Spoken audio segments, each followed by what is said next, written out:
गणपतिनाथ जी गुरु जी को अलग आदेश, माँ भगवती को अलग आदेश, रांची वाले भैरव बाबा को अलग आदेश, आप सभी को आदेश आदेश। विषय बड़ा रोमांचक, बहुत लोगों से जुड़ा हुआ है। राजा से रंग खोना मतलब बहुत मतलब झारखंड, बिहार, यूपी, मध्य प्रदेश, छत्तीसगढ़, गुजरात तक चले जाओ, ये कहानियां बहुत मिलेंगी। अरे हमारे पूर्वज तो जमींदार थे, बड़े ठाट से रहते थे। हमारी अभी भी गांव में पुरानी हवेली है, लेकिन हम तो भाई साहब चौल में रह रहे हैं। आप में से बहुत लोग इस पूरे विषय से ताल्लुक भी रखते होंगे कि आपके जो फोर फादर्स थे उनके पास काफी धन था और आपके पास धन नहीं है, और आप कितना भी कोशिश कर लो आप उस स्तर पे नहीं पहुंच पाते। एक तो इसमें ये कहावत है कि जो बोलते हैं कि धन 7 पुश्तों के लिए कमाई जाती है, तो जो 8 पुश्त होती हैं उन 8 पुश्तों तक एक जनरेशन का कमाया हुआ धन जाता है। अगर आपकी बदकिस्मती कि आप 9वें जनरेशन में हैं तो फिर वो धन आपके पास नहीं आएगा। लेकिन अगर आप वो 8वें जनरेशन में नहीं आते हैं, 8वीं पीढ़ी आप नहीं है, 8वीं पुश्त आप नहीं है, और तब भी आपका धन का क्षय हो गया, आपने सामने देखा कि पूरा जमींदारी ठाट बाट था, पैसा था, दौलत था, बैंक बैलेंस था, बाहर देश में जाना था, अब कुछ नहीं हो पा रहा, अपनी इज्जत मेंटेन करने में आपका पूरा खर्च निकल जा रहा है, तो इसके पीछे क्या कारण है? हाँ, एक विषय है, अगर आप लोग मानते हो कि वो लाला लाजपत राय जी का एक आंदोलन जिसमें सबने अपनी जमीन दे दी, भूदान, उसके चलते आप गरीब हो गए, तो ऐसा नहीं है। बहुत लोग उसमें भी ऐसे हैं जिन्होंने जमीन दी, बाकी जमीन रखी है, आज भी राजा साहब हैं। जमीन कितनी भी दी हो, लेकिन इतना जमीन सरकार ने छोड़ दिया था कि बहुत सारा जनरेशन निकल जाए। तो बात आती है कि अगर आपके पूर्वजों के पास इतना धन था तो आपके पास क्यों नहीं है? तो भैया बात घूम फिर कर आती है देवी और देवताओं पे कि आपके कुल में किनकी पूजा हो रही थी। देखो, किसी भी परिवार में अगर वो पुश्तैनी पैसे वाले हैं तब तो ठीक है, लेकिन अगर एक पुश्त में पैसा आ गया, उसके बाद पैसा नहीं आ रहा हो, या फिर अचानक से पैसा गायब हो गया हो, तो उसके पीछे एक ही कारण होता है कि कोई ना कोई ऐसे देवी या देवता का आपके घर में पूजा हो रहा था जिसके बारे में आपको जानकारी नहीं है।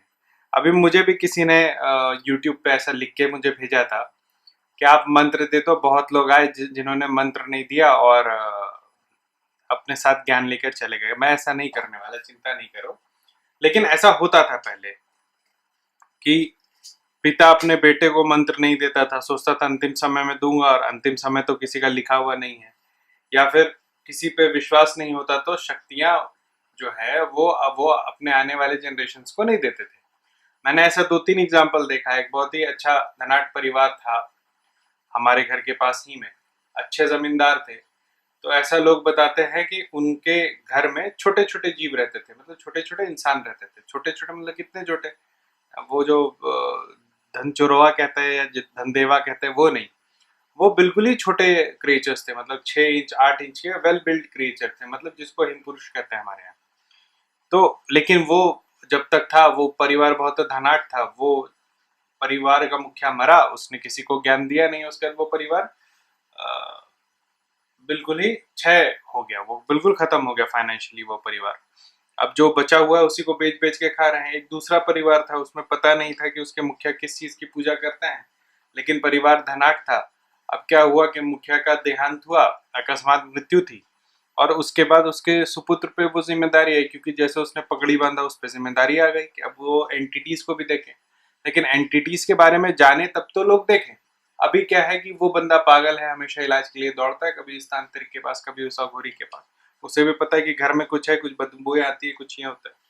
तो ये तो हो गया अप्राकृतिक शक्तियों के बारे में, लेकिन देव शक्तियां मैक्सिमम लोगों के घर में बैठाई जाती हैं।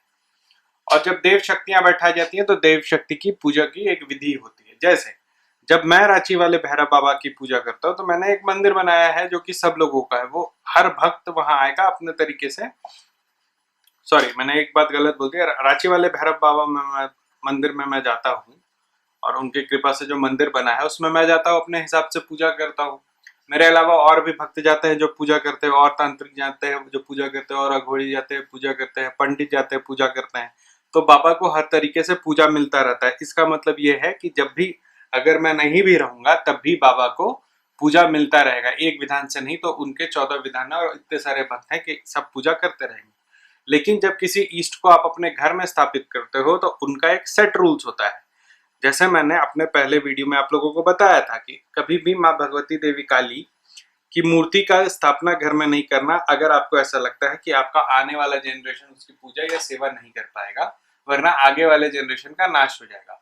तो ये मैंने आपको फ्यूचर का बताया कि आप मूर्ति की स्थापना मत करो। लेकिन अगर किसी पिंड का स्थापना आपके घर में हो गया है, किसी ग्राम देवता का स्थापना आपके घर में हो गया है, या किसी देवी देवता का स्थापना हो गया जिसके पूर्वज पूजा करते थे और आपको नहीं पता है कि किस चीज की पूजा हो रही है, और आप जो है डूबते ही जा रहे हैं और आपको उबार कोई नहीं सकता, तो उस स्थिति में क्या करना है?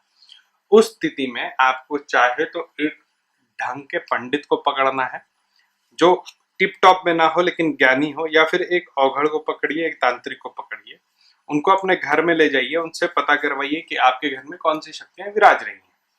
एक बार जब आपको शक्तियों का पता हो जाए, देखो आप जैसे आपके घर में भैरव भैरव की पूजा हो रही थी, आपको नहीं बताया गया था, लेकिन भैरव की किस विधि से पूजा हो रही थी ये बताना बड़ा कठिन है।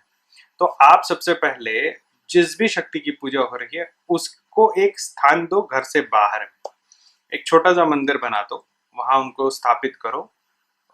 पूरे मतलब अगर तामसिक देव हैं तो तांत्रिकों के माध्यम से उनको स्थापित करो, सात्विक देव हैं तो उनको सात्विक पंडितों के माध्यम से उनको स्थापित करवाओ।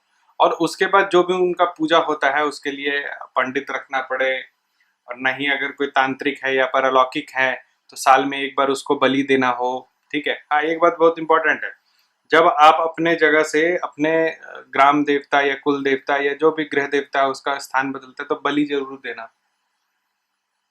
आप आपने बहुत अच्छा काम किया कि आपने किसी को मंदिर में रख दिया, आपके घर में था, सेवा नहीं हो पा रही थी, आपने मंदिर बनाया, लेकिन वो स्थानांतरण का एक फीस होता है, ऐसा आप समझ लो। अगर आप बलि नहीं दोगे, सात्विक बलि हो या तामसिक बलि हो, तो फिर वो आपके घर से बलि जाएगी। इसीलिए हमेशा बलि का प्रोविजन आप लोग रखना। वो आपको पंडित बताए नहीं बताया, उसको बोलना नहीं हम यही है भगवान तब भी हम बलि देंगे, हम कोहड़े का बलि देंगे, हम कद्दू का बलि देंगे, या बकरे का बलि देंगे, भैंसे का बलि देंगे, जिसका भी देंगे, लेकिन बलि पड़ेगी। जब भी आप स्थान दोगे किसी को, और साल में एक बार बलि पड़नी चाहिए। ठीक है। तो क्या करना है, आपको नहीं पता है कि कहाँ है, तो एक ढंग के पंडित को या फिर एक ढंग के तांत्रिक को ले जाइए, पता करिए कि किस शक्ति का, मान लीजिए माँ भगवती है आपके यहाँ स्थापित, तो माँ भगवती के कौन से रूप की स्थापना आपके यहाँ की गई है। वो जो ज्ञानी होगा वो आपके यहाँ के पुराने पूजा पद्धति, पूजा स्थान को देख करके और वहाँ के वाइब्रेशंस को फील करके बता देगा कि ये भगवती, उनका आप स्थापना करवा दो कहीं और उसके बाद उनके पूजा की व्यवस्था कर दो। ठीक है।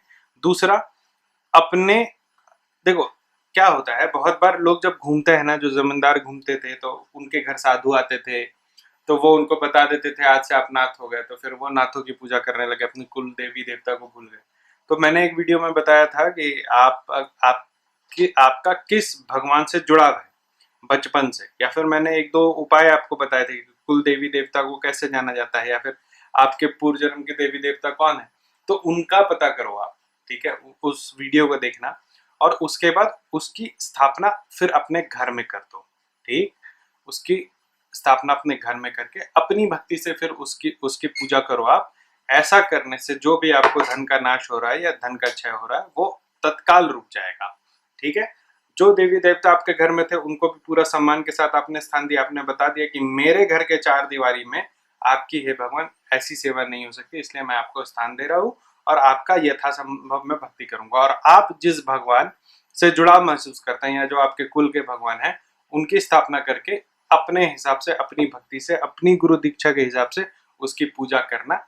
फिर जो आप जो डाउनफॉल में जा रहे हो वो फिर से आप ऊपर जाओगे। और एक बात और, चाहे तो अपने मृत्यु के पहले फिर उनको स्थान दे देना, या फिर अपने होने वाले जनरेशन, आगे जनरेशन को बता देना कि मैं इस देवी देवता का पूजा कर रहा हूँ और पूजा करने की का विधि ये है। हमारे हमारे परिवार में ये हो चुका है कि पता नहीं था कि कुल देवता कौन है।